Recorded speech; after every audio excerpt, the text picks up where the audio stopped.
Hi, I'm Sophie, and welcome to my world. You know, when I was a kid, we used to have this thing, it was a loom, and you could make pot holders out of the loom and these little stretchy strips. And you know, the other day I was thinking, wouldn't that be fun to do at a party? And so I went online and I started looking around for all the materials, and I did find them, but they were kind of, well, expensive. And then I started thinking about it and I thought, I betcha I could make my own looms and I could make my own stretchy strips. And so now what I'm going to do is I'm going to teach you how to take a sock like this and turn it into a pot holder like this. It's a recycled pot holder craft. And the only thing that you're going to need a lot of is thumbtacks. Let me show you what I mean right now. So for this project, you're going to need 80, yes, that's right, 80 push pins. Push pins are the kind that have the little nibby-nubby on that. You need that knob. So you're going to need 80 push pins. And you can usually find those at, believe it or not, a dollar store, or you can find them at a store like office supply store. So that's what you definitely need. You're going to need 80 of these. You're going to need 2 pieces of thick cardboard. Now, if your cardboard isn't very thick, you can always do more than 2 layers. The thing about it is that when we stick these in here to make our loom, we don't want any of these little points sticking through. So you're going to want to do as many layers of cardboard to make sure that you don't get a pointy sticking through the bottom. You're going to need a ruler. You're going to need a pen of some sort or a pencil, scissors, and then, most importantly, some mismatched socks. Now, these again are from the dollar store. They're just stretchy, nylon-y kind of socks, and these are the perfect socks for this kind of a project. So first thing we're going to do is create our loom. And what I'm going to do is I've got my 2 pieces here of 8-inch square. So these are 8-inch square. I'm just going to put a piece of, drop of glue in the corners all around. Just like that, not too much. There we go. And glue those together. So I've got a nice solid base. Now what I need to do is make a frame. And what I'm going to do is take my ruler and I'm going to mark 1/2 inch down, 1/2 here, 1/2 here, 1/2 all the way around so that I can make myself the perfect 1/2 inch frame so that I end up with a 7-inch square inside my frame here. Here we go. Okay. Now don't get worried. I'm just going to join these lines. Don't get worried if you have the little cross here. This does not have to be ever seen by anybody except for you. It's just your loom, so you don't need to worry about a thing. I'm just going to cross this and keep going like this. Now the reason that I'm making this is so I can add my pegs. So what I'm going to do is, starting with my red peg, I'm going to put it right here in that corner. Now, as I go to put all the remaining pegs down, I'm going to always make sure that I put my point on the line. Okay, so the point is always going to go on the line, and I'm just going to line it up so that these go bottom to bottom, like that. Almost like chess pieces, bottom to bottom, just like that. And I'm just going to keep on going. Now, I'm going to jump ahead here, and in fact, in this whole project, I'm going to be doing a lot of jumping ahead, only because it takes a long time to do one step, then the next step, then the next step. Because as you can see, adding 80 of these is going to take a while. So let's get going here. As you can see, I'm putting that one there, just following along the line. Right on the line, making sure they're all lined up. Now I'm almost done here. The main thing to do is to make sure that you have the same number of pins on either side. And in this case, I've got 18, 18, 18, and 18. Now we're going to remove the corner ones.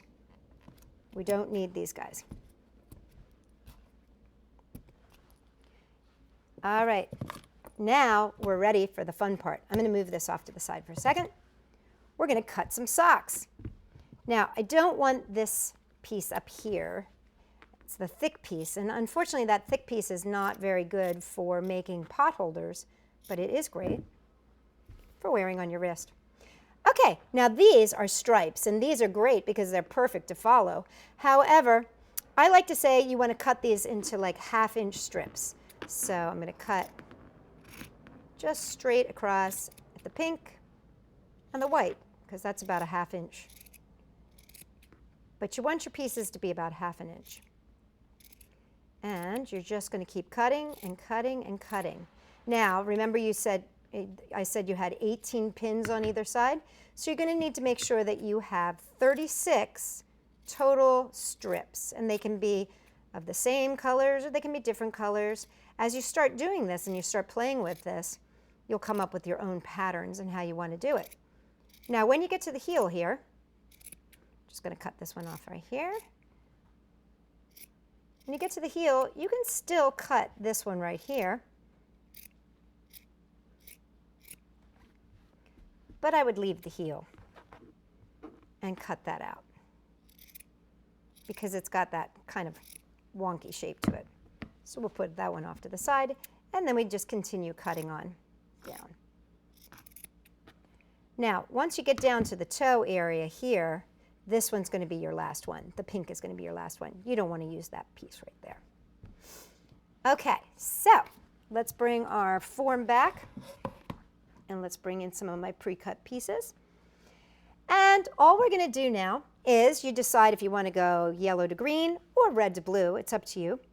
Stretch out your little cut strip of sock and place it over the end 2 pegs, like that.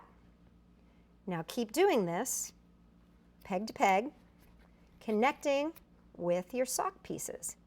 Peg to peg, connecting with your sock pieces.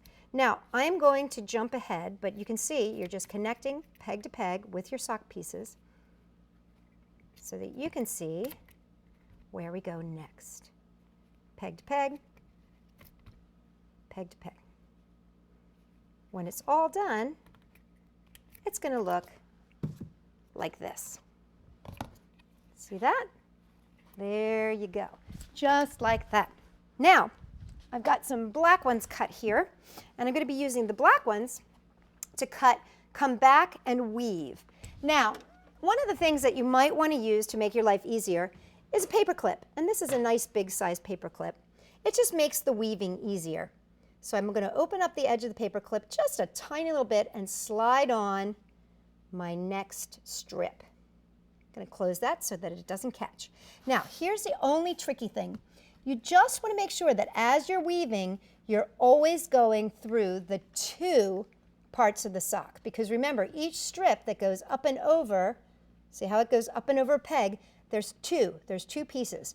So make sure that you go under both, then over both. And you can pull them apart so you can see them. Then under both. And now at this point, as you start to go, you can actually hook the end. There you go, hook it in. And then over both. Under both. Over both. Under both. Over both. And this takes a little bit of time, but this is like the perfect activity. It's like you're hanging out with friends, you're just chatting. Under, over, always, oop, and sometimes that happens. Just pick it up, slide it back over. Once you get the first couple in, it won't do that because they'll be locked into place. And over both, and under both. And now you're going to get to the other side and lock it off and just slide that paper clip off. So now you can see it went under, over, under, over, under, over, all the way to the opposite side. Now we're going to do the same thing. This time, though, we're going to start by going over. Once again, over, under. over, under, over, under. And you'll know it's because it's correct because it'll be the opposite. For every over, there'll be an under. For every under, there'll be an over. Now you can lock your side down in here, pull it out, and you're weaving. This is what you're doing, you're weaving. So now I'm at an over, and now I go under. Now I'm at an over, now I go under. And remember, always make sure that you're going over or under 2 strips, and that those 2 strips are wrapped around like a rubber band, wrapped around a peg. Under, over the 2, under, over the 2, slip it onto its peg, and slip off the big paper clip. You can see why the paper clip is helpful. There you go. Now I'm going to continue doing this all the way to the other side. So now it looks like this. Now at this point, what we have left to do now is actually seal the edges. I'm going to use my paper clip again, and what I'm going to do is reach. I'm going to start in this corner with the blue peg here. So I'm going to reach in, and I'm going to pull the black end off of the blue peg. I'm going to slide my finger here so that I can hold it open. Now what I'm going to do is slide the second, just the second one, off the blue peg. So let me see if I can get this so you can see it. Okay, now get my fingers out of the way so you can see. So there's one, that's the second one, and here's the first one. What you want to do is always take the loop that you've just pulled off, meaning in this case the second one, and thread it through the one in front of it. So in this case, the first one. Okay, so I'm going to thread it through from this side, from this second peg side, through that first one, just like that. Okay, let's try it again so you get the hang of it. I'm going to pull this one up. This is number 3. Number 3 goes through number 2. See that? Let's try it again. Number 4. Number 4 blue peg goes through the hole of number 3. And there it is. Number 5. Pull it off. It goes through the hole of number 4. And there it is. You keep doing this all the way around. 6 goes through 5. 7 goes through 6. Remember, you're always going in this direction. You're always going forward through. So it's going from the peg you just pulled off through the hole in this direction, so that you're always going straight through. All right, now you're going to keep continuing to do this all the way around, even around the corners, all the way around. In fact, we'll keep rolling until we get to that one, just so you can see how we make it around the corner. So I'm just going through, through, through, through. You start to get faster at this too as you go along. And if you have nice nimble fingers, instead of old banged up ones like me, you'll go much quicker too. So keep going. I just want to show you how to get around the corner here. Okay. All right, we're almost to that corner. Here we come. And you don't do anything except turn your board to make it easier on yourself and go around the corner. See, that was all you did. You just get, whoops, sometimes those pins come out, that's okay, just don't poke yourself. And now the white one, that is the first of the green, goes through the blue. And now we're going to start going down the green side in the same exact way. All right, let me pull this off like this. Now let me show you. I'm almost finished here on this one. And I pull the last few ones up to continue all the way to the end. And watch this. It's the easiest ending you ever did see. Just keep going. I got 2 more to go. 1, and here's the last one. And here's all you do to finish off your pot holder. Ready for this? Pull it through. And that's it. See that?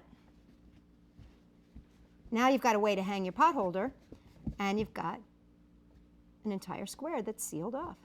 And that's how you turn a sock into a pot holder, just using some recycled materials. For more great ideas that won't cost you a lot of money, come and check us out at Sophie-World.com.